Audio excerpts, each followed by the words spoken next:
Brought to you by Agilus Diagnostics.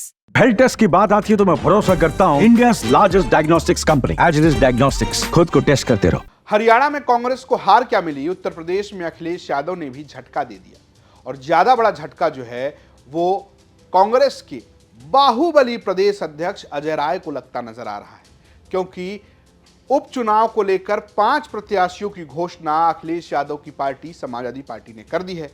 और कहां किसको झटका लगा है ये हम आपको समझाते हैं।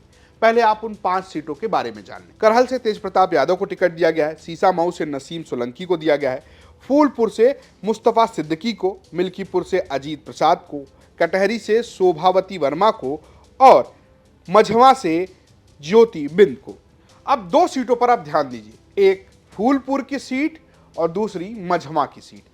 ये दोनों सीट कांग्रेस की उस लिस्ट में शामिल थी जो वो चाह रही थी। फूलपुर पे लेकर खूब माथापच्ची बैठक, यहां तक कि कांग्रेस ने वहां खूब जोर भी लगाया था। लेकिन हरियाणा के रिजल्ट के अगले दिन ही अखिलेश यादव ने फूलपुर से अपना प्रत्याशी घोषित कर दिया। मझवा की सीट की भी स्थिति यही है। मझवा की सीट पर भी प्रत्याशी घोषित कर दिया गया है। दरअसल ये दोनों सीटें कांग्रेस चाह रही थी और दोनों सीटें पर कांग्रेस को एक तरीके से झटका दिया है। अब अजय राय को क्या झटका है? दरअसल अजय राय भी चाह रहे थे कि अगर फूलपुर की सीट मिल जाए तो वहां से उनके बेटे को चुनाव लड़ाया जाए। वो अपने बेटे का राजनीतिक कैरियर लॉन्च करना चाह रहे थे, लेकिन वो भी अब फंसता नजर आ रहा है।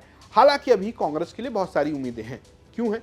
क्योंकि खैर की सीट अभी बची हुई। खैर की सीट पर कांग्रेस ने कुछ दिनों पहले ही चारू केन को शामिल कराया था। चारू केन बसपा से 2022 की विधानसभा चुनाव में उतरी थी। उन्होंने लगभग 65,000 वोट हासिल किए थे, दूसरे नंबर पर रही थी।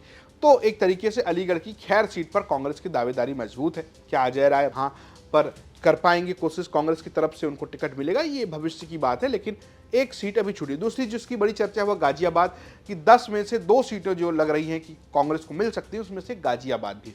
एक और उम्मीद बाकी है, वो है मीरापुर। मीरापुर की सीट पर भी अभी अखिलेश यादव की पार्टी ने कोई फैसला नहीं लिया है। तो आप ये नहीं समझ सकते कि अखिलेश यादव ने सीधा झटका या बड़ा झटका दिया है।